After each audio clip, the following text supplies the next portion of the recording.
You know, I can't believe that I've never actually done this. Hundreds of painting videos on the channel, but nothing that shows you how to get your model ready to paint it. So in this video, I'm going to be showing you all of my tips on how to prep your models perfectly ready for paint. Let's get started.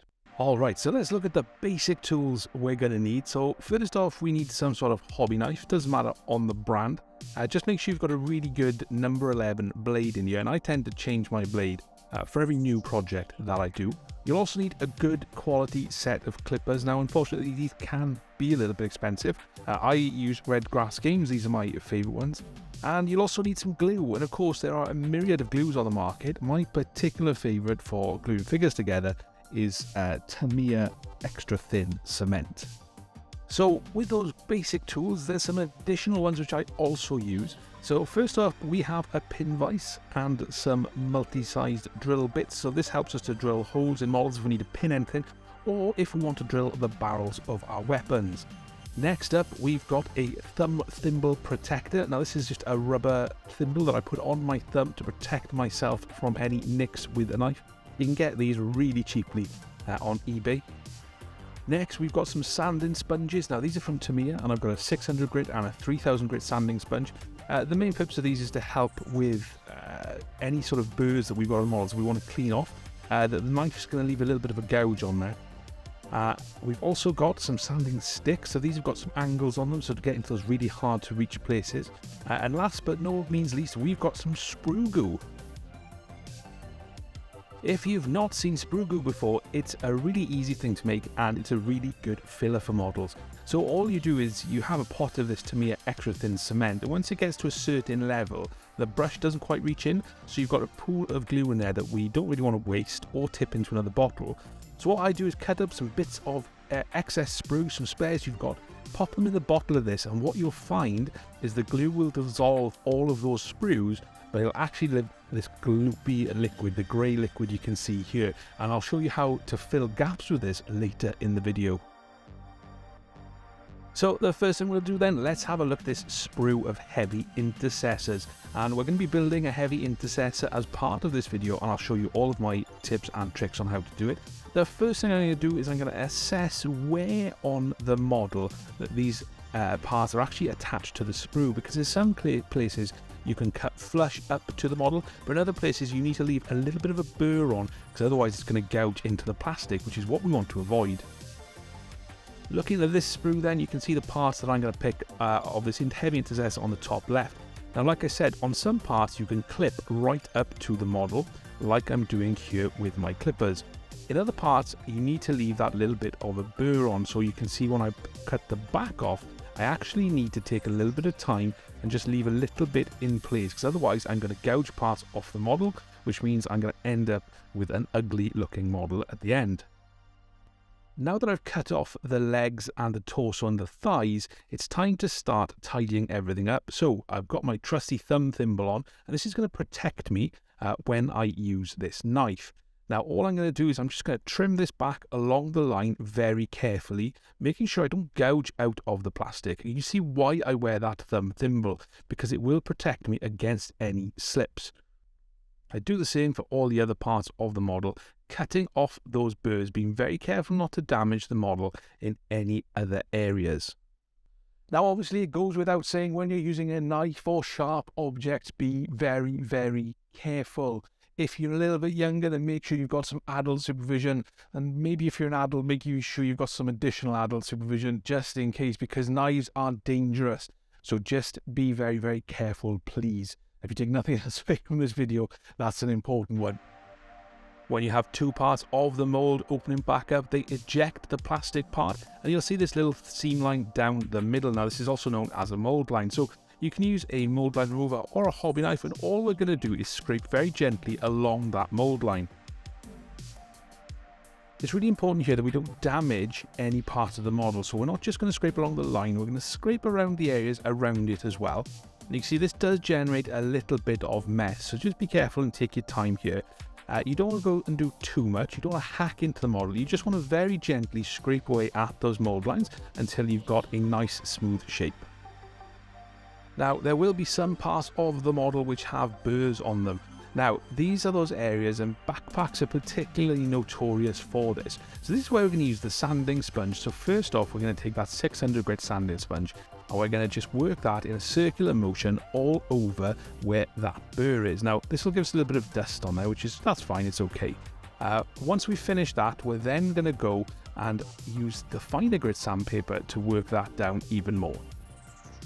Using the 3000 grit sandpaper, we can just make sure that this is really nice and smooth. So even though you'll see the scar there in terms of the colour of the plastic, this is actually very smooth, and that mould line has been now completely removed from the exhaust of the shoulder pad. You can run your nail across it just to double check.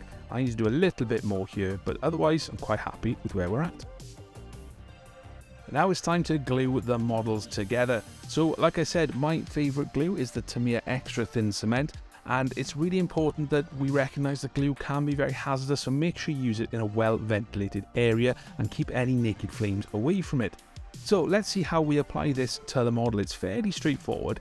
You don't need very much at all, and plastic glue is great because what happens is when you apply it to the model, it will start to melt away where it's been deposited, which means when you push two parts together, it'll then start melting the other side.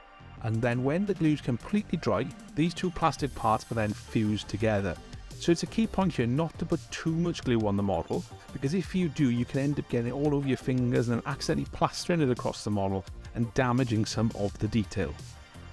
The extra thin is also really good because of that brush tip applicator. You can run it down into some of the gaps just to reinforce the join there as well and make sure that it's completely glued. So we'll drill some gun barrels next, and I know this is quite a controversial topic in the hobby. I mean, you hobby how you want to hobby. It's your Warhammer, your way. I really enjoy drilling the gun barrel, so this is how I do it. I take a pin vise with a 0.5mm drill bit, and the first thing I do is slowly drill into the side of the barrel. And I'm just going to take my time here. I'm not trying to drill all the way through in one go. I'm just going to do it side to side because that then minimises the potential for a mistake.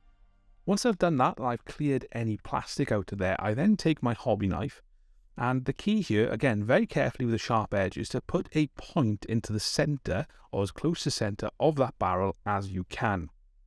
Once you've done this, you can then go back to your pin vise and then slowly drill with the point of the drill bit along the dot that you've just put in there with your hobby knife. So just take your time, drill through, and eventually you'll have drilled the gun barrel very easily and very expertly, and for me this just does enhance the models a little bit.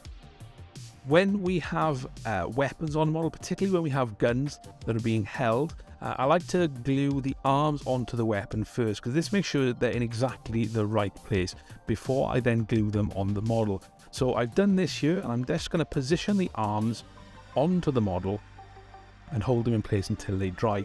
Now I do get a lot of questions about sub-assemblies, and I'll answer those later on in the video. In my opinion, when it comes to things like this, we don't need to leave those guns off because actually we can still reach the parts we need to, and the order that we paint them is important as well. So for example, if you wanted to paint the shoulder pads a different colour, we can leave them off and spray them differently, or if we don't really care about that, we can glue them straight on, which is what I'm going to do.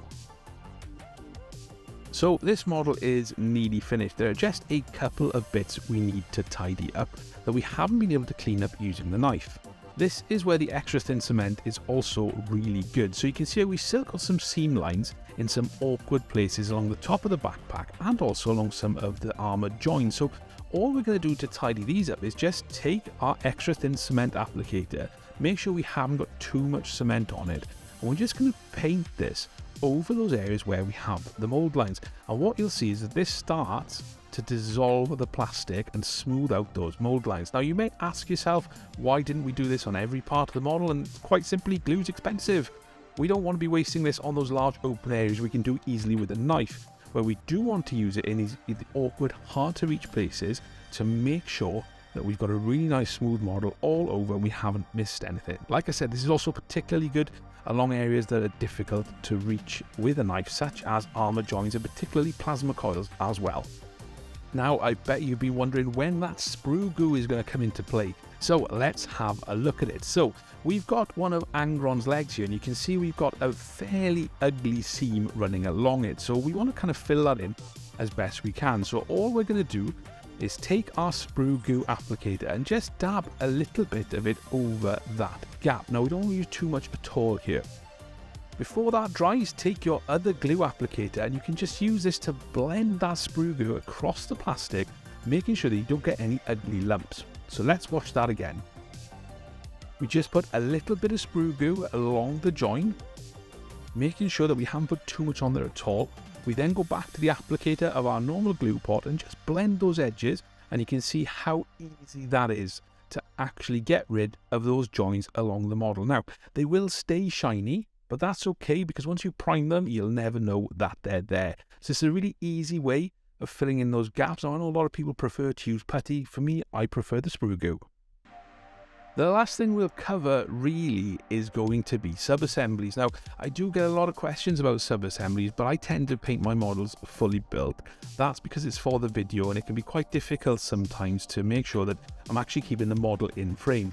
So let's take Angron as an example. Now, looking at the video of Angron, you can see that I've actually kept the armor parts clear and I've primed Angron himself and the armor parts in 2 different colors.